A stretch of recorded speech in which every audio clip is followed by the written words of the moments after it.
Salut à tous, on se retrouve aujourd'hui pour parler du FC Barcelone en ce jeudi 23 février. On commence tout d'abord avec bien évidemment la rencontre du jour. Ce soir, le Barça se déplace du côté de Manchester United.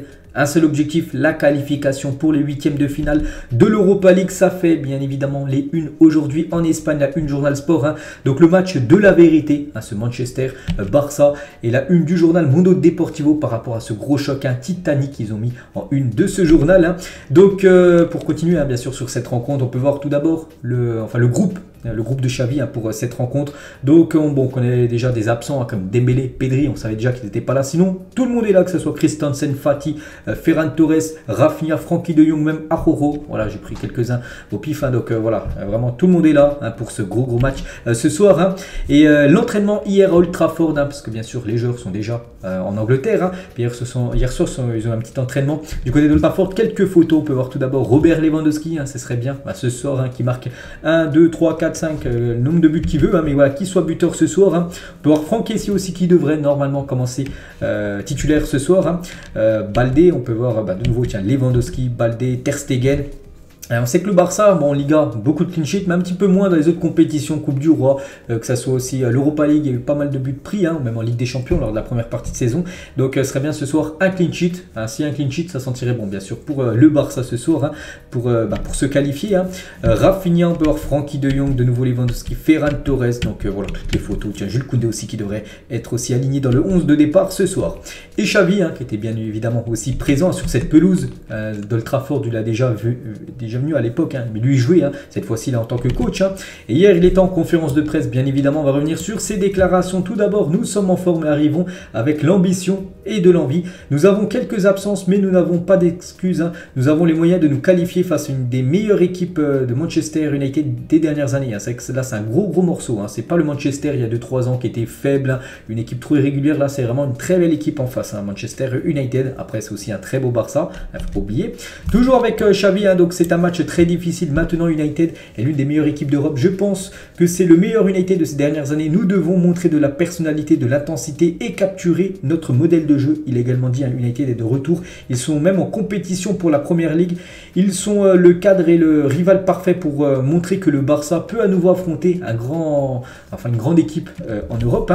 Et il a également dit Xavi, donc j'ai décidé qui joue, mais les joueurs ne savent pas encore la même idée. Nous voulons attaquer et créer des espaces. Notre style ne change pas. Donc pour l'instant, lui, il a déjà bien sûr son équipe en tête, vu que c'est le coach.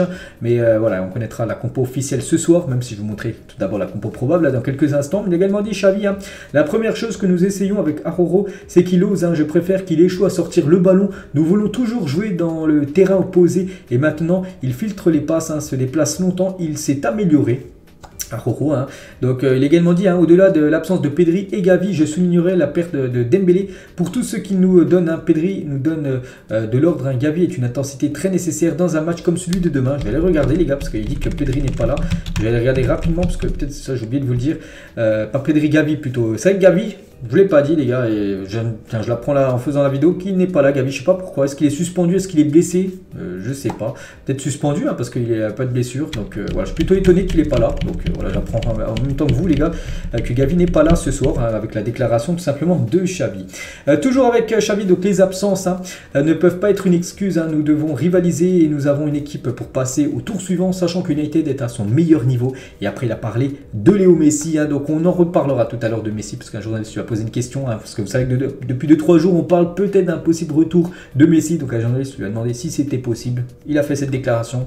Je reviendrai sur cette déclaration tout à l'heure. Nous, on continue bien sûr sur le plus important, c'est le match de ce soir. Et Koundé aussi était en conférence de presse. Il a dit c'est un match important, mais la pression est positive, elle nous plaît. Il nous tarde de jouer ce match. Nous voulons faire un pas en avant pour progresser et répondre présent. Maintenant, ce soir, il a également dit Jules Koundé, il faut faire un pas, donc ça on l'a dit. La position d'Araujo et la mienne seront décidées par le coach. Est-ce qu'il va commencer défenseur droit, est-ce qu'il va commencer dans l'axe, c'est le coach bien sûr qui va décider. Après, tout est un effort collectif, chacun doit faire son travail. Je suis sûr que demain, on verra le meilleur du Barça. Il a également dit, hein, c'est un terrain qui va devenir serré, donc il faut commencer très concentré avec un maximum d'intensité. C'est un adversaire puissant et rapide, il faut être à la hauteur. Les premières minutes sont toujours importantes, même si elles ne sont pas définitives, hein.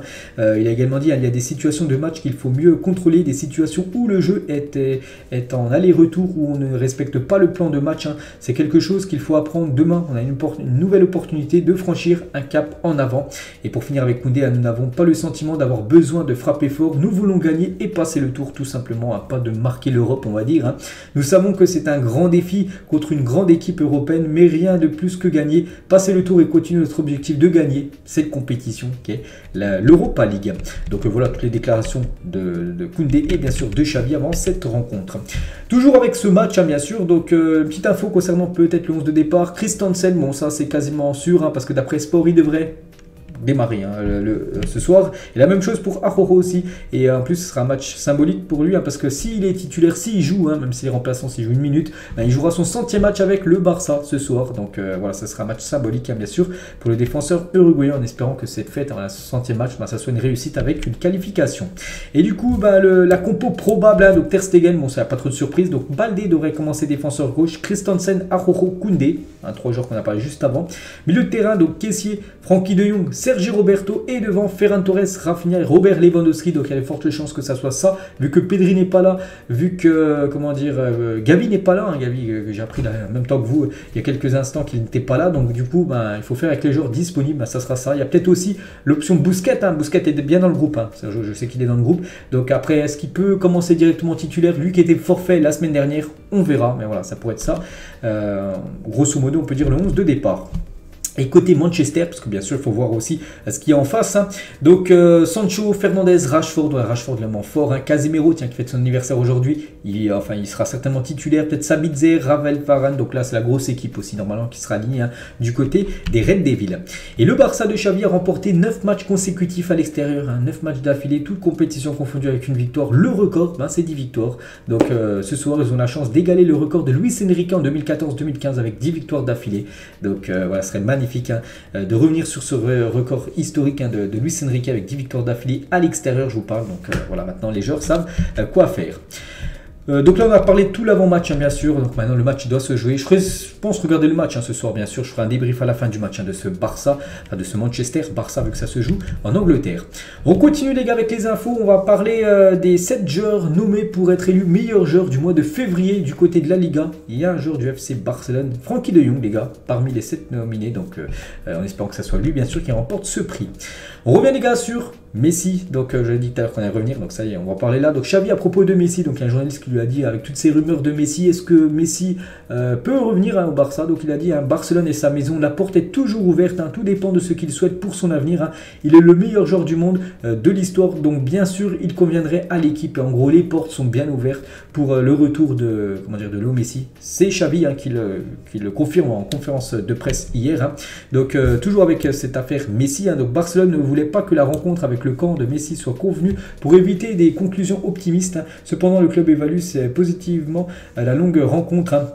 Donc en gros il y a une rencontre, hein, j'ai dit, entre Jorge Messi, le papa de Messi, et Laporta. Et en gros le Barça ne voulait pas que cette réunion soit dévoilée à la presse, et du coup elle a quand même été dévoilée, hein, ça a fuité comme cette relation, enfin cette réunion plutôt. Donc on peut voir quand même que le club évalue positivement, hein, donc positif, hein, la longue rencontre qu'il y a eu entre Jorge Messi, le papa de Léo, avec le club, hein. Donc bon voilà, maintenant actuellement ce qu'il y en est de Léo Messi, on verra, parce qu'il reste encore beaucoup de temps avant bien sûr l'ouverture du mercato, et voilà, tout peut arriver bien sûr. Peut-être Messi pourrait être de retour au Barça en tant que joueur bien sûr.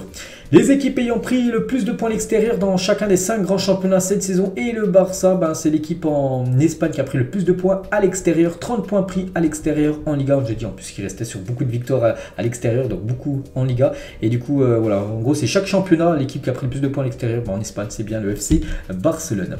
On va parler de la nouvelle Coupe du Monde des clubs qui sera organisée en juin 2025. Donc il y aura 32 équipes qui seront engagées dans la compétition, dont 12 pour le continent européen. Donc ce qui veut dire que le Barça Barça. Il y a de fortes chances qu'il joue cette Coupe du Monde des clubs. Donc là, c'est une photo du Real. Et c'est bien sûr du Barça qu'on parle. Parce que regardez les qualifiés actuels. Donc il y aurait le vainqueur de la Ligue des Champions 2022. Bon, c'est le vainqueur de la saison dernière, c'est le Real Madrid. Celui qui gagnera 2023, donc là cette année, ce ne sera pas le Barça. 2024, 2025, donc les 4 derniers vainqueurs de la Champions League. Plus, après, il faut ajouter aussi des autres équipes pour en avoir 12 au complet. Donc par rapport au coefficient UEFA. Donc en gros, le Barça qui a pas mal de points au coefficient UEFA, regardez, il serait en gros parmi ces équipes qui pourraient disputer cette Coupe du Monde des clubs. En gros, ce serait le même format que la Coupe du Monde des pays qui s'est jouée là il y a fin décembre dernier, et avec des clubs cette fois-ci.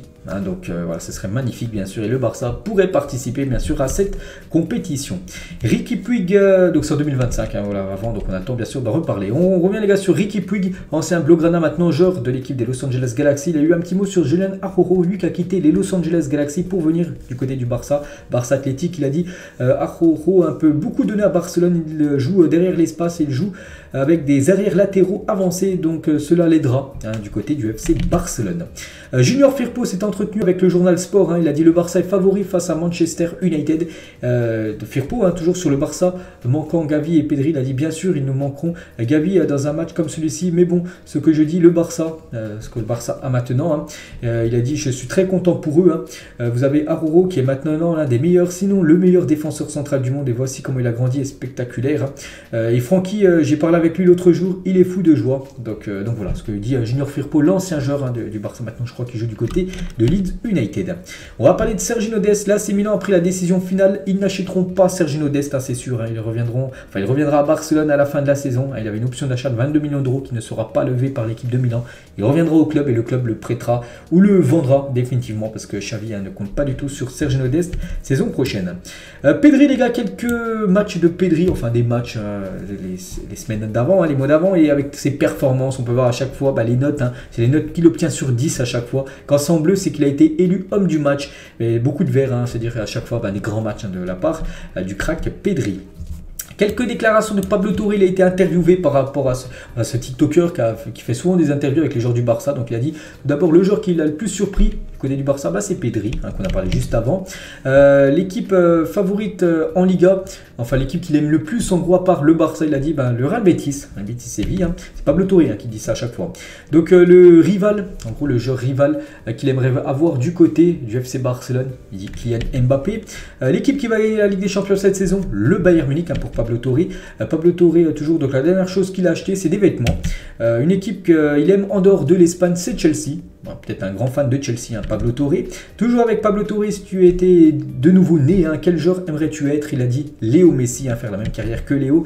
Qui va gagner le Ballon d'Or 2023? Il a dit Messi, Mbappé, je ne sais pas. Pour lui, ça va se jouer entre un de ces deux-là. Donc Messi et Mbappé, c'est que c'est les deux grands favoris pour remporter le prochain Ballon d'Or. Si vous aviez 10 €, qu'est-ce que vous achèteriez? Il dit des amandes. Des amandes qui sont en plus très bonnes. C'est très très bon, les amandes. Pensez-vous que le débat du GOAT est terminé? Ronaldo, Messi, il a dit oui, c'est terminé. Bien sûr, pour lui, c'est Messi le GOAT devant Cristiano Ronaldo. À quelle fréquence je me coupe les cheveux? Une fois par mois. Position que j'aimerais jouer, à part l'intérieur, à part sa position actuelle, il a dit ailier gauche. Voilà, c'est une position qu'il aimerait jouer. L'équipe qui va remporter, son plus grand rêve plutôt, c'est de remporter la Ligue des Champions avec le Barça. Je crois que c'est la dernière déclaration de Pablo Torre. Donc voilà tout ce qu'il a pu dire lors de ce questionnaire. Et on finit les gars cet épisode aujourd'hui avec une image de Gavi à gauche avec Xavi Simons, l'ancien Blaugrana qui joue du côté du PSV dans le championnat néerlandais. Donc c'était il y a quelques années. Donc une photo des deux joueurs qui sortent du centre de formation de la Masia. Donc voilà les gars ce qu'il y a à dire aujourd'hui. J'espère que ça vous a plu. Bon match à vous pour ceux bien sûr qui vont regarder le match. Je pense que tout le monde va regarder ce Manchester-Barça. Et nous on se retrouve, je pense, juste après le match les gars avec un débrief complet bien sûr de cette rencontre. Bonne journée à vous et à tout à l'heure.